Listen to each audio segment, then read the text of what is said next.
नमस्कार, मी पंजाब डक. आज आहे 2 जानेवारी 2026 आणि हे नवीन वर्ष लागलं आहे. आणि या नवीन वर्षामध्ये मी म्हणत होतो ना, पहिल्या आठवड्यात राज्यात ढगाळ वातावरण राहणार आहे. तर पाहू शकता हे ढगाळ वातावरण आलेलं आहे.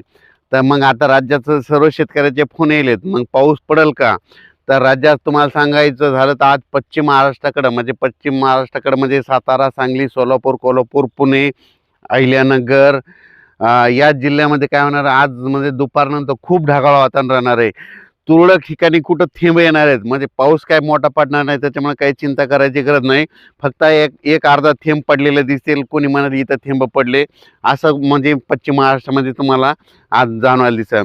पण चांगला मोठा पाऊस पडणार नाही, नुकसानकारक काही होणार नाही, त्याच्यामुळे काही चिंता करायची गरज नाही.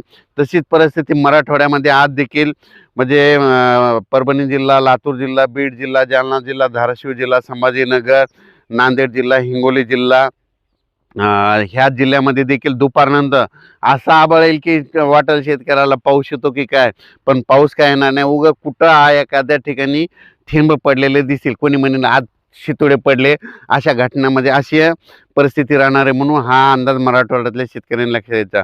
विदर्भात देखील खूप नुसतं ढगाळ वातावरण राहणार आहे, म्हणून विदर्भातल्या शेतकऱ्यांनी हा अंदाज सर्व शेतकऱ्यांनी लक्षात घ्यायचा. म्हणजे 6 आणि 5 11 जिल्ह्यातल्या सर्व शेतकऱ्यांनी लक्षात घ्यायचा. त्याच्यानंतर उत्तर महाराष्ट्राकडे देखील नाशिक जिल्ह्याकडे तुरळक ठिकाणी थेंब येणार आहेत. इगतपुरीकडे देखील थेंब येतील. पाऊस काही मोठा पडणार नाही, त्याच्यामुळे काही चिंता करायची गरज नाही. फक्त थेंबच येणार आहेत, त्याच्यामुळे जास्त काही चिंता करायची गरज नाही. मुंबई मात्र कोकणात मुंबई आणि कोकणपट्टीकडे मात्र तिकडं चांगला पावसाच्या थोड्या सरी बरसतील कोकणपट्टीकडं. पण आपल्या इकडं मात्र खूप नुकसानकारक असा काही पाऊस पडणार नाही, त्याच्यामुळे काही चिंता करायची गरज नाही. हे आभाळ आल्यामुळं थोडे थेंब येणार आहेत. थेंब आल्यामुळं लगेच ह्या 2-3 दिवसामध्ये 7 जानेवारीपर्यंत राज्यात असंच वातावरण खराब राहणार आहे. 8 तारखेच्या नंतर परत थंडी वाढणार आहे. पण काय होणार आहे, हे आभाळ असल्यामुळं वातावरणामध्ये धुळी राहणार आहे. त्याच्यामुळं शेतकऱ्यांनी जे फुलाचे पीक आहे त्यांना एक बुरशीनाशक, एक कीटकनाशक आणि एक अशी फवारणी करून घ्यावी. म्हणून ही गोष्ट सगळ्यांनी लक्षात घ्यावी.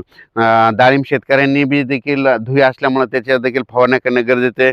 द्राक्ष बागायत कारण धुळी राहणार आहे, धुकं राहणार आहे, त्याच्यामुळे फवारण्या करणे गरजेचं आहे. म्हणून हे देखील त्यांनी त्यांचं लक्षात घ्यावे.